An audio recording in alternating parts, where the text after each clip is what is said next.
Hello viewers, welcome to BRK health. నేను మీ Fatima. So ఈ రోజు అయితే నేను doctor Dheeraj health pain relief and wellness centre management స్పెషలిస్ట్కి వచ్చేసాను. సో డాక్టర్ గారిని అడిగి మరిన్ని వివరాలు తెలుసుకుందాం. Hi sir. నమస్తే అండి. నమస్తే అండి. యాహ్! ఎలా ఉన్నారు? Good. How are you? I'm good అండి.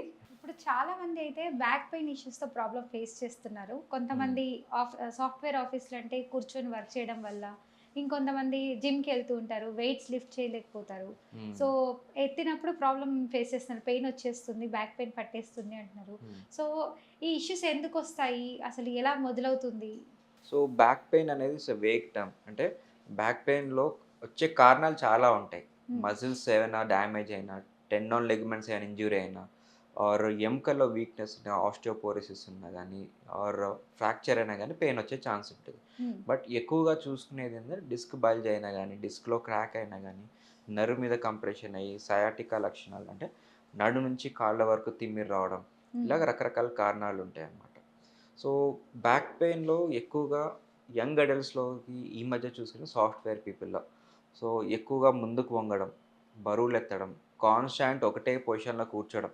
సో, దీనివల్ల ఎముకల్లో బాగా స్ట్రెయిన్ ఒత్తిడి పడడం, మజిల్స్ వీక్‌నెస్ రావడం, డిస్క్ బల్జ్ అవ్వడం ఇలాగ వచ్చే ఛాన్స్ ఉంటుంది. ఉమ్, అదే యంగ్ అడల్ట్స్‌లో సడెన్‌గా జిమ్‌లో వెయిట్ బాగా ఎత్తేసారనుకోండి, ట్రైనింగ్ లేకుండా, ప్రాపర్ పోస్చర్ లేకుండా, లంబార్ సపోర్ట్ బెల్ట్ ఏం లేకుండా సడెన్‌గా వెయిట్ ఎత్తడం. దీనివల్ల డిస్క్‌లో ప్రెషర్ పడి డిస్క్ క్రాక్ అయ్యే ఛాన్స్ ఉండొచ్చు. ఆర్ ఉమ్, కొంతమందికి మజిల్స్‌లో ఎరెక్టర్ స్పైనే మజిల్స్ అంటాం. అంటే స్పైన్‌ని సపోర్ట్ చేసే పక్కన మజిల్స్ ఉంటాయన్నమాట. ఆ ఉమ్, మజిల్స్‌లో ఏమైనా క్రాక్ రావచ్చు ఆర్ వాపు రావచ్చు. సో, దీనివల్ల కూడా మయోఫేషియల్ పెయిన్ అంటాం. అంటే లోపల డిస్క్ బల్జ్ అదేం లేకున్నా గానీ మజిల్స్ మీద ఒత్తిడి వల్ల వచ్చే మయోఫేషియల్ పెయిన్స్ ఉంటాయి. సో, ఇవి యంగ్ అడల్ట్స్‌లో ఎక్కువగా చూసుకునేది. Either gym going or office going వాళ్ళకి. ఇంకా ఇలా పెయిన్ ఫేస్ చేస్తున్న వాళ్ళు సార్ బయట కొన్ని ట్రీట్మెంట్స్ కూడా తీసుకుంటున్నారు. అయినా కూడా హుహు. మాకు ఈ ప్రాబ్లమ్ అన్నది పోవట్లేదు. అసలు ఏం చేయాలి? హుహు. ఇలా బయట మందులు కూడా వాడుతున్నారు. డైరెక్ట్ కొంతమంది ఆపరేషన్స్ అంటున్నారు. హ్మ్. సో, ఈ ఆపరేషన్స్ ఇవన్నీ కరెక్టేనా? ఆపరేషన్ అవసరమే పడవచ్చు. హ్మ్. దానికి ఒక ప్రత్యేక సింప్టమ్స్ ఉంటాయి. లైక్ ఇవి చాలా గుర్తుపెట్టుకోవాల్సిన సింప్టమ్స్. హ్మ్. సివియర్‌గా పెయిన్ రావడం, చాలా తిమ్మిరి రావడం, హ్మ్. నడుము నుంచి కాళ్ళ వరకు బాగా మొద్దుబారిపోవడం, స్పర్శ పోవడం. సో, దీనివల్ల అడుగేయాలన్నా గానీ వీక్‌నెస్ ఉండడం, కాళ్ళు ఒక మొద్దుబారినట్టు అయిపోవడం, యూరిన్ మోషన్ తెలియకుండా అవ్వడం. హుహు. ఆర్ బటక్స్ కింద మనకి స్పర్శ లేకుండా పోవడం. సో, ఇవన్నీ కాడా ఎక్వానా సింప్టమ్స్ అంటాం. So, okay. ఎప్పుడైనా ఈ సింప్టమ్స్ వస్తే ఎమర్జెన్సీ డీకంప్రెషన్ సర్జరీ అవసరం పడుతుంది. హుహు. అండ్ మిగతా వాళ్ళకి కూడా సర్జరీ అయ్యే అవకాశం ఉంటుంది. హ్మ్. ఎట్లాగా? ఇప్పుడు ఒకవేళ డిస్క్ బల్జ్ అయ్యి నర్వ్ మీద ఒత్తిడి అవుతుందనుకోండి. సో, వాళ్ళకి మైల్డ్ ఉందా? మోడరేట్ ఉందా? సివియర్‌గా ఉందా? చూసుకోవాలి. హ్మ్. చాలా సివియర్‌గా ఉంది. కెనాల్ స్టీనోసిస్ ఉంది. ఆర్ నర్వ్ బాగా ఒత్తిడి అవుతుంది అంటేనే వాళ్ళకి ఎండోస్కోపీ ద్వారా సర్జరీ ఉంటుంది. Or open laminectomy or spine fixation ఏదైనా విధానం ద్వారా వాళ్ళకి నొప్పి నుంచి ఉపశమనం కలగొచ్చు సర్జరీ హుహు. ద్వారా. ఇవన్నీ లేవు. మైల్డ్, మోడరేట్ సింప్టమ్ పెయిన్ ఉన్నాయి. లేదు మాకు ఆపరేషన్ ఇప్పుడే వద్దు. ఆపరేషన్ పోస్ట్‌పోన్ చేసుకోవాలి. ఆర్ నాన్ సర్జికల్ మెథడ్ ద్వారా ట్రీట్మెంట్ చేసుకోవచ్చు అంటే పెయిన్ మేనేజ్మెంట్ పద్ధతి ద్వారా సర్జరీ లేకుండా వాళ్ళకి నొప్పి నుంచి ఉపశమనం కలిగించవచ్చు. అసలు ఈ పెయిన్స్ ఏం రాకుండా ఉండాలంటే ఎలాంటి జాగ్రత్తలు తీసుకుంటే మంచిది డాక్టర్ హ్మ్. గారు? సో, దీనికి అర్థం చేసుకోవాలంటే ఈ వెన్నపూస ఎలా ఉంటుంది మనకి? ఈ స్పైన్ స్ట్రక్చర్ ఇది. సో, ఇందులో ఎముకలుంటుంది. దీన్ని వర్టిబ్రా బాడీ అంటాం. ఇది హ్మ్. ఫెసెట్ జాయింట్ అంటాం. అంటే పైన ఎముక, కింద ఎముక కలిసిన జాయింట్ ఇది. హ్మ్. హ్మ్. ఈ జాయింట్ ఉంటుంది. ఈ 2 ఎముకల మధ్యలో ఉండాల్సిన పల్ప్ మెటీరియల్ డిస్క్ అంటాం. ఈ హుహు. డిస్క్ అనేది ఒక షాక్ అబ్జార్బర్ లాగా, సస్పెన్షన్ లాగా పనిచేస్తుంది. ఓకే. మనం ముందుకు వంగాలన్నా, నడవాలన్నా ఇది స్పాంజ్ లాగా పైకి కిందకి ఊగి దీన్ని బాడీ వెయిట్ నర్వ్ మీద పడకుండా, ఎముకల మీద పడకుండా కింది వరకు ట్రాన్స్‌మిట్ చేస్తుంది. ఓకే. సో, దీన్ని మనం హెల్తీగా ఉంచుకోవాలి. హ్మ్. ఇదొక స్పాంజ్ మెటీరియల్. స్పాంజ్ లాగే ఉంచుకోవాలి. హ్మ్. దీన్ని ఎప్పుడైనా మనం బాగా ఒత్తిడి చేసాం. ఎట్లాగా ఒత్తిడి అవుతుంది?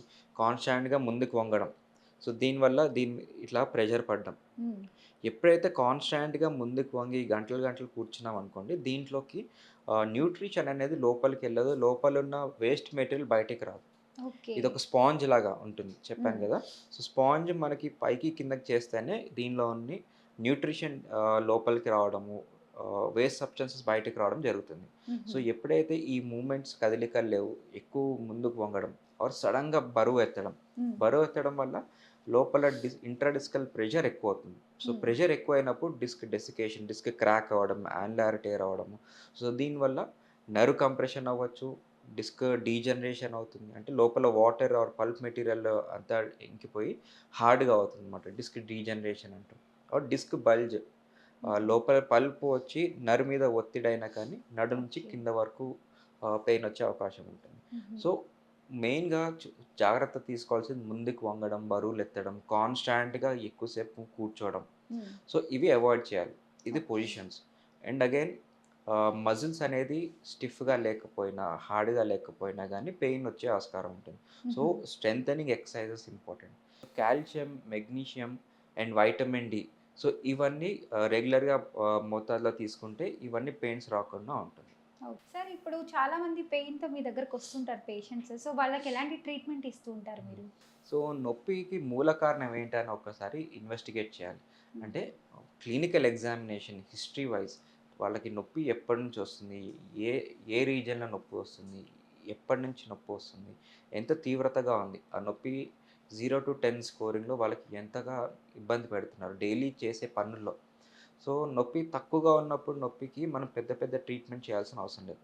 సో మనిషికి లైఫ్ టైంలో కంపల్సరీ ఒక్కసారైనా బ్యాక్ పెయిన్ కంపల్సరీ వస్తుంది. సో అలా వచ్చిన వాళ్ళందరికీ మనం సర్జరీ కానీ, ఇంజెక్షన్స్ కానీ అలాంటివి ఏం చేయం. సో 90% వాళ్ళకి రెస్ట్, ఫిజియోథెరపీ అండ్ పోస్చర్ కరెక్షన్తోనే వాళ్ళకి పెయిన్ తగ్గిపోతుంది. మిగిలిన 10 or 15% మంది మాత్రమే వాళ్ళకి మందులు ఇవ్వడం కానీ ఆర్ వాళ్ళకి ఇంజెక్షన్ ద్వారా ట్రీట్మెంట్ చేయడం, లేదంటే సర్జరీ వరకు. సో 90% వాళ్ళకి అండర్లైన్ కరెక్షన్. సో వాళ్ళకి పెయిన్ ఎందుకు వస్తుందో నాకు అర్థం చేసుకోవాలి, చేసే పనులు ఎలా ఉంటున్నాయి. అదే ఆడవాళ్ళు అనుకోండి, ఎక్కువగా నుంచోవడం, వంట చేయడం, ముందుకు వంగడం, ఇవి కరెక్షన్ చేసుకోమని చెప్తాం. అదే సాఫ్ట్వేర్ పీపుల్ అనుకోండి, కూర్చునే విధానం అంటే స్క్రీన్ మీద ఎక్కువగా వంగకుండా బ్యాక్ రెస్ట్ ఇచ్చుకోవడం, డ్రైవింగ్లో కొంచెం మధ్య మధ్యలో బ్రేక్స్ తీసుకోవడం. సో కాన్స్టాంట్గా కూర్చున్నప్పుడు ఒక 10-15 మినిట్స్ అట్లాగా బ్రేక్ తీసుకోవడం. సో ఇవన్నీ చేస్తుంటే పెయిన్ అనేది మనం రాకుండా ప్రొటెక్ట్ చేసుకుంటాం. సో ఎందుకు వస్తున్న కారణం తెలుసుకుంటే ఈ టిప్స్ ద్వారా రాకుండా వాళ్ళు చేసుకోవచ్చు. ఒకవేళ ఇవన్నీ చేసినా వాళ్ళకి పెయిన్ తగ్గట్లేదు అంటే వాళ్ళకి కాల్షియం, వైటమిన్ డి కానీ ఇలాంటి టెస్ట్ చేసుకుని ఎంత డెఫిషియన్సీ ఉందో చూసి దాన్ని కరెక్షన్ చేయడం.